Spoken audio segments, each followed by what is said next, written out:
I'm Cheryl Hunter. Hey! I am an author, as they said, and a speaker. And one of the things that I speak to people mostly about is how to deal when difficult things happen in life. So let me just do a little temperature check. How many of you have ever had difficult things happen in life? Like things that you wish had not happened. Bad stuff that happens to good people, namely you. There's no getting around that. It happens to all of us, right? I don't want to be the voice of doom, but bad stuff is going to happen, and it does. Now what? How do you live a powerful life in the face of that? Well, that's what today is about. So there are a couple things that are going to have today be valuable. I don't want to do anything unless it's valuable and ideally fun and makes a lasting difference. You guys with me? So here's what's going to have today be fun, valuable, and make a lasting difference. Anybody want to take a stab at what that is, actually? Well, I'll give you a clue. It has nothing to do with me and what I say and do up here. Now, what? That may seem completely counterintuitive, but it actually has nothing to do with me, and it has everything to do with you. And specifically what it has to do with you is the way that you listen. Now you might think, now what? I'm listening. What are you talking about? But I say that there's a fundamental flaw in the way that we look at listening. We usually perceive listening as somebody says something and we listen, end of story, right? Like it's pretty simple, right? Somebody says something, I'm up here talking, you're listening, and that's all there is, right?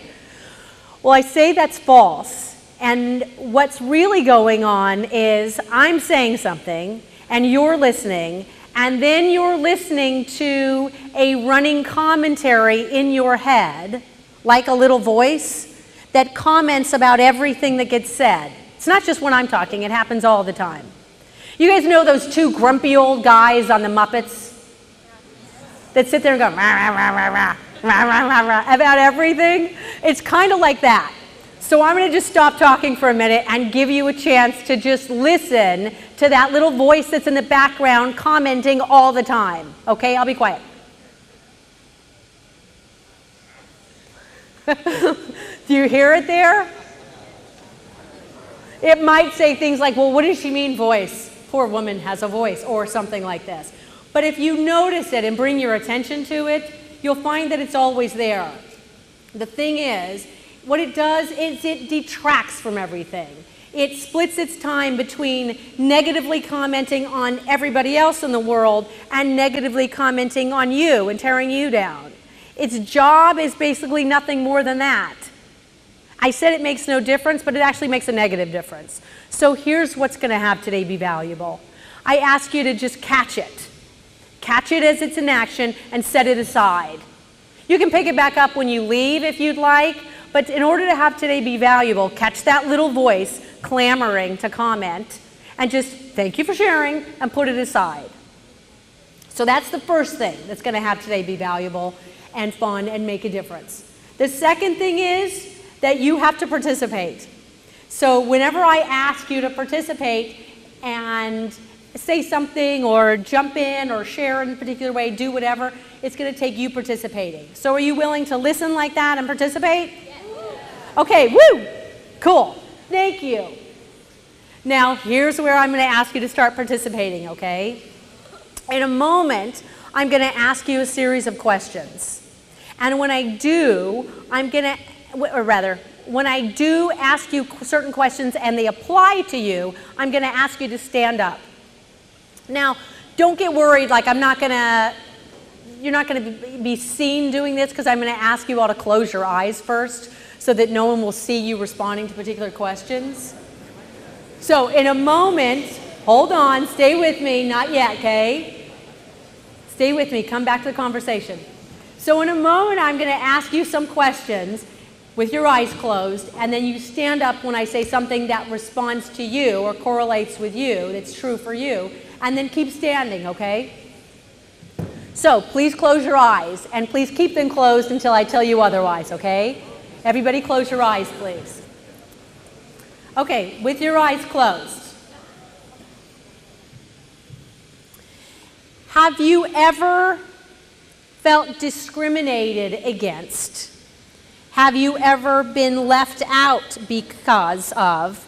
Have you ever been physically abused or hurt?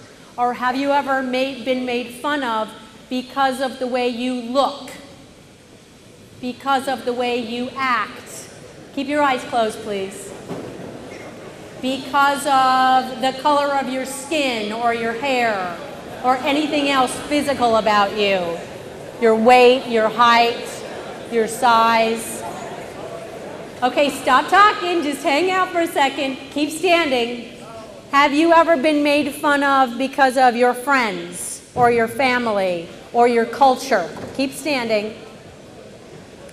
Have you ever been made fun of or discriminated against because of things you just can't figure out? Like you don't know why people are judging you, but they just are. Okay, please open your eyes and take a look around.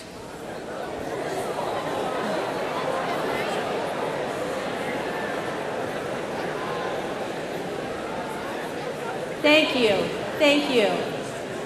Now hold on, stay standing, okay? Stay standing. Stay standing. Okay, come back to me for a second, but stay standing. In a minute, I'm going to ask you, I'm going to recite some more questions, okay? And when I do, and something lands for you, I'm going to ask you to take a seat. And if you're still sitting, please stand up so that you can participate in this part. Thank you. If you've ever discriminated against somebody, if you've ever judged somebody, said something mean about somebody, if you've ever taken any action against somebody because of the way they look, the way they act, the way they behave, because of their culture, ethnicity, color of their skin, their religion, their beliefs, because they do things that you don't like, because they have behaviors that drive you nuts, because, well, you just don't understand why, but you just don't like them. Okay, everybody, open your eyes, take a look around, please. Thank you. Give yourselves a hand.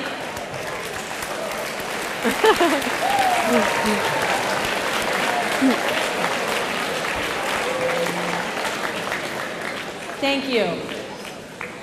So, what's the point of that exercise? Here's the point I'm going to tell you. The point of that exercise is to realize that bullying is not somebody else's problem. It's not something that happens out there. It's Bullying Awareness Month, and a lot of times I think that we think of bullying as a particular kind of behavior that, you know, happens to other people or sometimes us or something. But the reason I wanted to do that exercise is to really bring home that this is not somebody else's problem. We're talking about us on both ends, receiving and giving, if you will. So here's what about that will make a difference to realize. One, ouch, like the truth hurts. And two, we can do something about it. Mahatma Gandhi said that we can be the change we wish to see in the world. And he, you know, Gandhi was responding to what could certainly be seen as bullying. The British stepped into India, took over, took control, and said, hey, this is an extension of Great Britain now. And Gandhi said no. He said the British shall leave India and do so without force. And he did that by maintaining that we could each be the change that we wish to see in the world. So my whole point in being here today is to empower you to be that, to be the change. So how do you do that?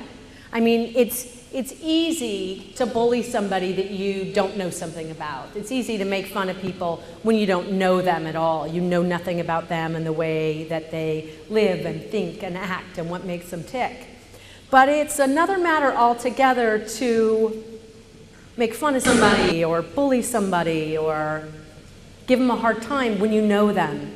More importantly, when you know them to be a person just like you are, with the same kind of wishes and fears and hopes and dreams for their life. So, they say you can learn something the easy way or you can learn something the hard way. And one of the ways that we can learn things in an easy manner is if somebody gives us their lessons, like if they teach us what they went through. Kind of shortcuts our path. And you can learn things the hard way by getting knocked around in the head by life and reinventing the wheel and going about things just trying to figure it all out on your own. And my point in being here is to tell you my story in hopes that it will shortcut your journey and you can learn in the easy way. There are things that unify us as human beings. And one of the things that most unifies us is, like I said earlier, those situations that we wish hadn't happened when bad things happen. I think one of the reasons why that unites us sometimes more than anything does when difficult circumstances happen is because we can all relate. I mean, at some time, in some way, every one of us will have things happen that we wish hadn't.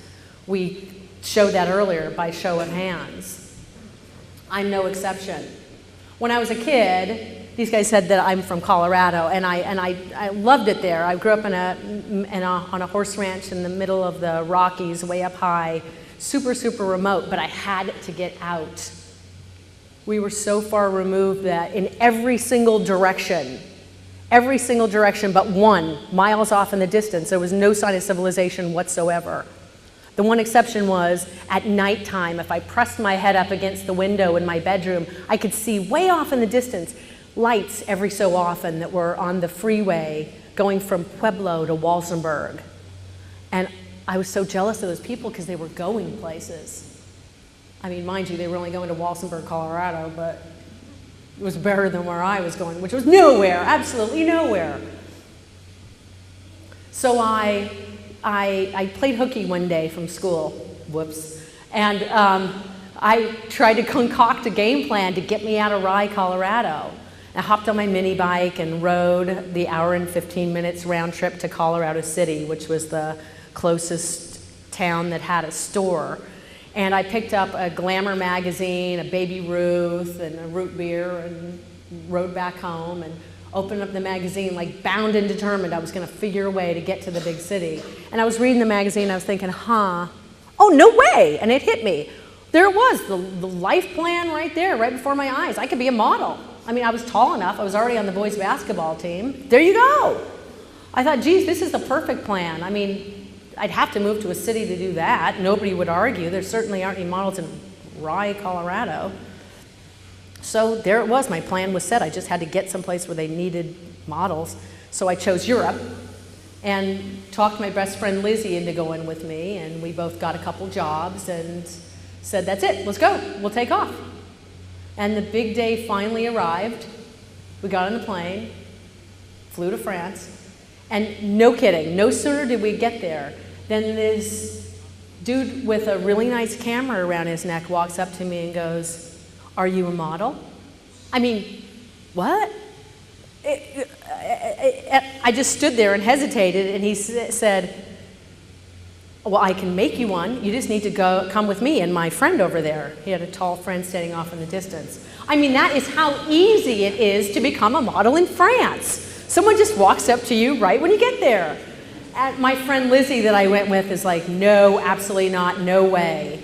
But like, she didn't know anything about my game plan to get out of Rye. And I mean, forget it. So I just ditched her and I went off with the guy and his friend, and they seemed okay. He had a cool camera. They drugged me and took me to an abandoned construction site and beat me mercilessly.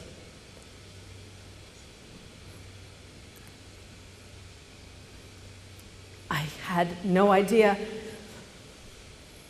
A head made a sound when it was kicked. They drugged me again, And they raped me repeatedly and cut me. And I had one option available to me, which was to just look away. I turned my head as far as I could to the right, and I just stared at the wall, and there was this dancing speck of light on the wall that I just stared at with all of my might. I didn't know what it was, but it was a reflection from something outside, and it was free, whatever it was. And I just kept staring at it, and the more I stared at it, the more I felt I became that dancing spark of light.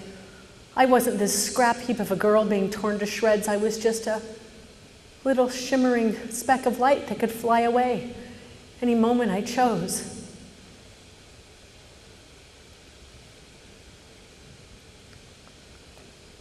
They dumped me in a park in Nice 3 days later. At that point, the why questions started really pouring in my head. Why did I even have to go with them? Why am I so stupid and gullible? Why am I not content just to stay at home like everybody else? Why would God let that happen to me? Is there such a thing of it as God anyway? I didn't tell anybody. I couldn't tell anybody, because if I told anybody, they would know that I was now dirty and disgusting and filthy and ruined. They would know how stupid I was. And so I just, did the thing that most of us do when something bad happens. I just shoved it down. Pretended it never happened. Got back to life as usual. Obviously, I became very removed from people. I became very aloof. It's kind of like the only way I could cope. Just very on the surface, like just cool, how are you? Good, fine, yeah. I did become a model. It suited me really well. Never in all the years I was a model did anyone ever ask me to have a deep conversation. I had found my people. The modeling industry is this kind of weird one where, that theory, the grass is always greener someplace else? It's alive and real in that world. Wherever I would go, before very long, they'd send me someplace else, because wherever we were not was looked at as infinitely cooler as whatever city we were in. So if I was in Paris, they sent me to Milan. Milan sent me to London. London sent me to Japan. It was in Japan that the next stage of my journey evolved. When I was not actually working on set, I would hang out the whole time in my agency, sit in the office and read. Nobody was ever there. There was a completely unused conference room where literally nobody was ever there except the grandmother of the woman who owned my agency. They've got this interesting tradition in Japan, which is they include their elders in like everything, their business and personal lives, because they are seen to have a lot of wisdom. And they bestow that wisdom in their lives, which is kind of like a really cool concept. But so I'm sitting there one day in the conference room, pretending like fake reading, just really plotting my revenge against the guys from France. And I'm absent-mindedly running my hands over this conference table that they had. They had this big, massive wooden conference table. It was like 10 feet long. Beautiful, carved out of one solid piece of wood. It was beautiful, but it had like all these divots and dents and nicks, and it kind of narrow at one end, like the tree must have narrowed at the end. And I was just sitting there, like I said, like fake reading, absent-mindedly, running my hand over one of the dents in the wood, and the grandmother walks in and she goes, "Ah, wabi-sabi." And she shocked me out of my stupor. I looked up and said, "Now, wait, what? Wabi-sabi? Oh, is that like wasabi? Because I totally love sushi." And from the other room, Miyoko, my agent, cups her hand over the phone and laughs. "No, no." I look back at the grandmother and I go, "Oh, wabi-sabi, oh, is that like wood? Wabi-sabi wood?" And Miyoko again from the other room goes, "No, no, no, hon. Wabi-sabi is the Japanese aesthetic. Oh, I said, like having no idea what she was talking about. Okay. But within just a moment, Miyoko hangs up the phone. She and her grandfather cruise into the conference room, and the grandmother and the grandfather, Miyoko, take turns telling me what wabi-sabi means. The grandfather says that wabi-sabi is the most important of all Japanese principles. He says that wabi-sabi states that the beauty of an object, any object, lies in the imperfections of that object. He says things like damages and mistakes and ruined parts, those are actually designed in and sought after. The grandmother said that beauty is a study in contrast. So something can only be seen as beautiful if it also embodies imperfection to the same degree. These people were blowing my mind. I had to get my junk and get out of there so I could go walk around and just think. I started walking around in the streets and I was thinking, now wait, does this mean wabi-sabi could even apply to me? No, that's impossible. That is totally impossible. That is totally impossible. I am damaged and ruined and this is all just blah. I just kept walking and kept walking and kept walking and was starving finally. I stopped in a little outdoor cafe, super busy, one for lunch, grabbed my lunch at the counter, came and plopped down at a table. And I was sitting there, nose buried in a book, being aloof as usual when I hear shouting. Naze! Senso Nihon! I hear. And I look up and there's this Japanese, very disheveled woman with lots of bags sitting kind of opposite me, and she's like staring at me and shouting. And I look around, I'm sure I'm mistaken, but no, damn, she's staring straight at me. And people are starting to look. And this guy at the table next to me leans in and says, she asked why. Why you make war on Japan? Now, what? Why do I make war on Japan? Like, I'm a teenager. I don't make war on Japan. What war? Like Pearl Harbor, World War II kind of thing? What do I look like, some 60-year-old dude in an army uniform? What do I look like, the president? I don't make war on Japan. I put my nose back in my book, crazy old bag lady, make war on Japan. Just sit here and eat my Japanese food, crazy old. And then I'm just ignoring that it's happening, trying to. When there it goes again. Naze! Senso Nihon! Senso Nihon! Even louder. I mean, there is no ignoring it this time.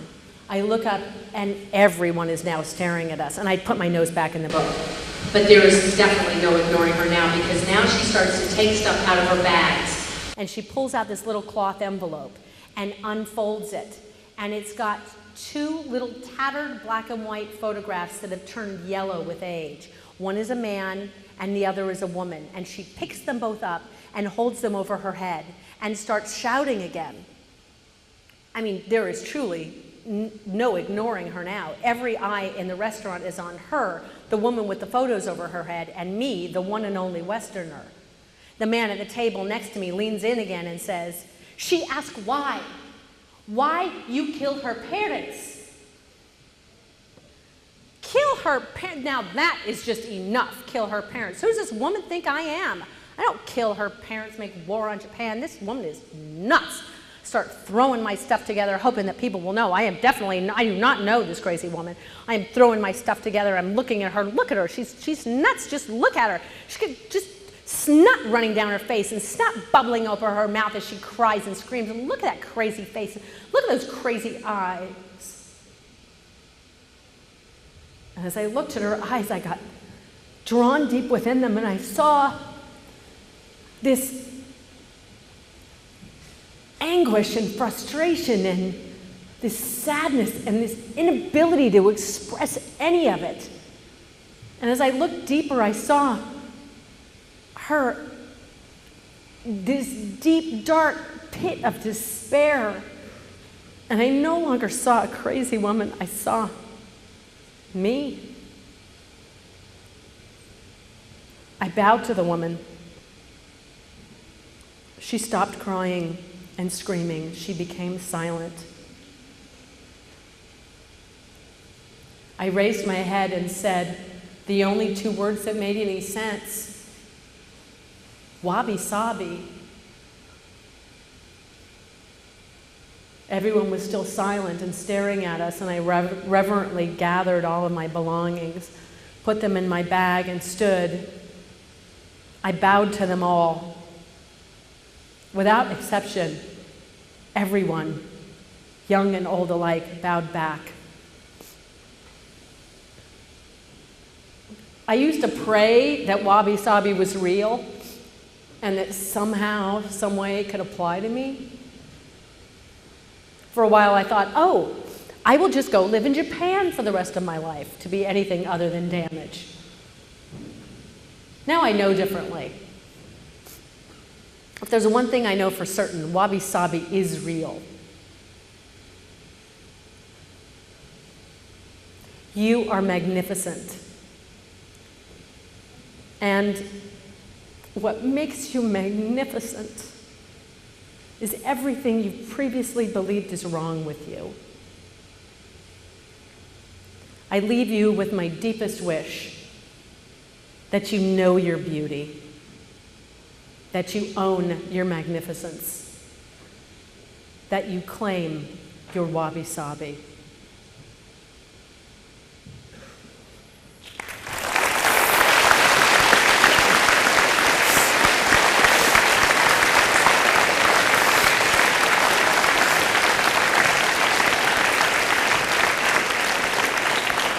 Thank you. I shared a similar story to that when I did a TEDx talk. I don't know if you know TED Talks or TEDx Talks. They're these cool talks that people do around the world, and they put them on video, and they have a Creative Commons license, which means that they can be shared online for free without reservation worldwide. So the good thing about that is millions of people see these messages all across the world. And ever since my TEDx video went up online, I've been contacted by hundreds of people who, people that I don't know, who've contacted me and said, just reached out to me and told me their stories. I've heard from people who were raped or sexually abused. I've heard from people who were even abducted. I even heard from somebody who met that same Japanese bag lady at lunch one day. Just kidding. But in all seriousness, there's something about when these people shared their stories with me. When we share our stories, we get liberated.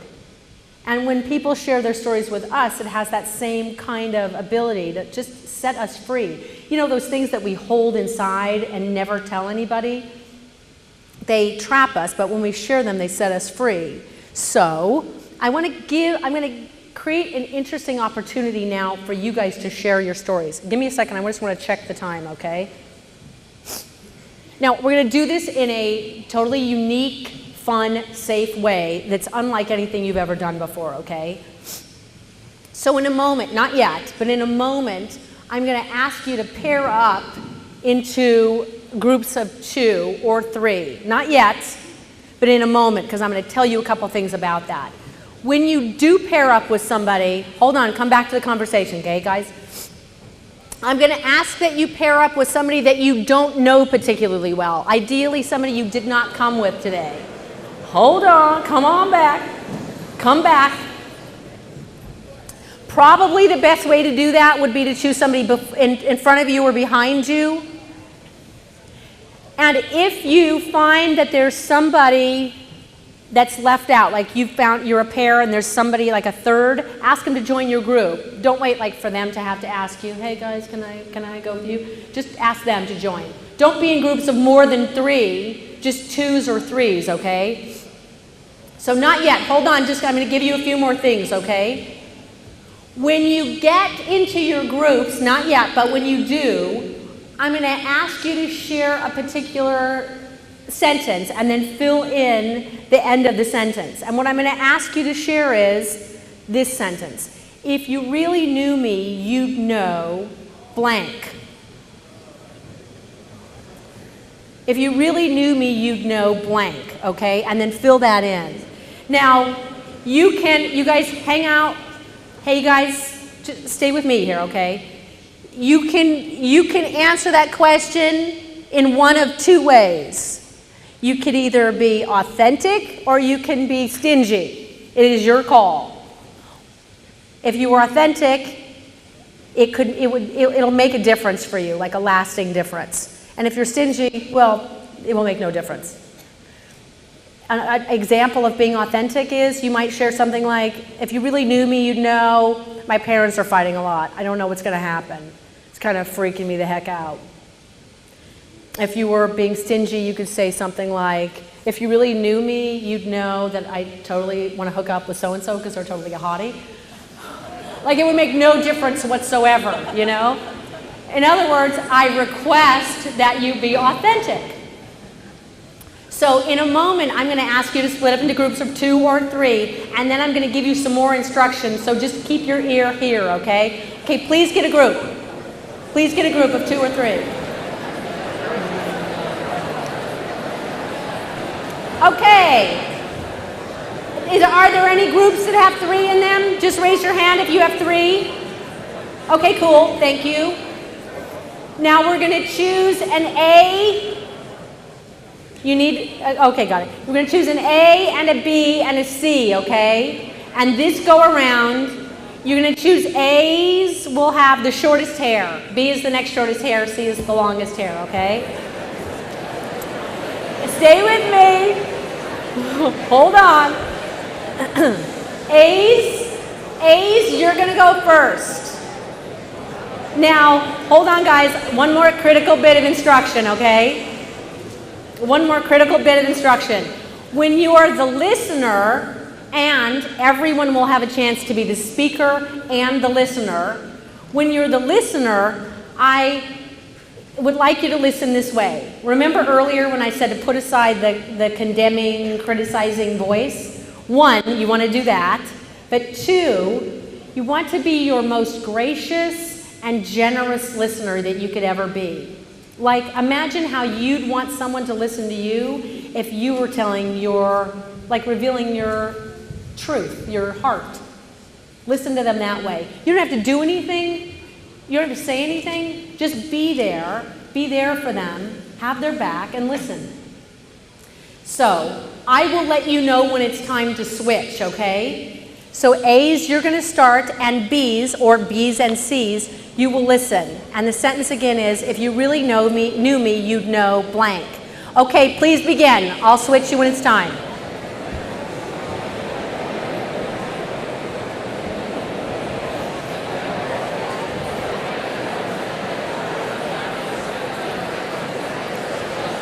Please stop and switch. Please stop and switch. B's go next. Switch. B's, please begin.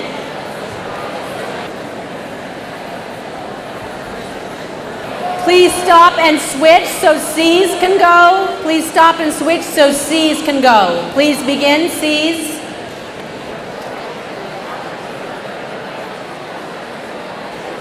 Please begin to wrap it up. Okay, please give a round of applause to your awesome partners. Woo, woo, woo, woo, woo, woo, woo.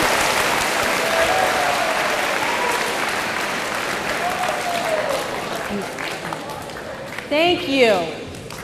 I invite you to listen generously like that to people from now on.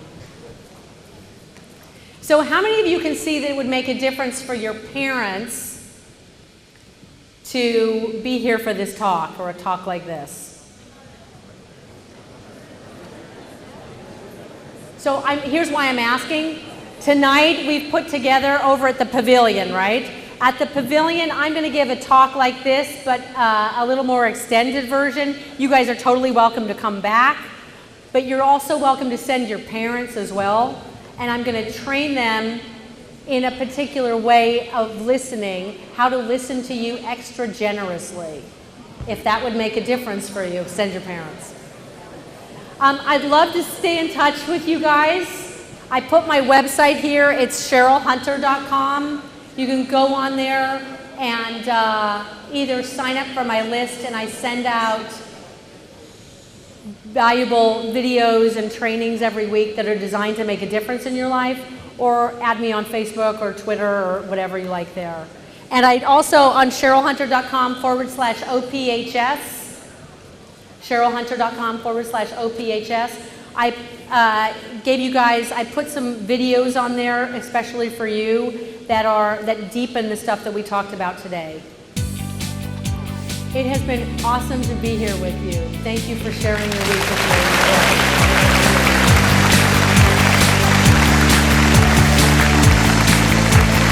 Thank you. So inspired by you. Thank you. Go crush it in life. Yay. Thank you.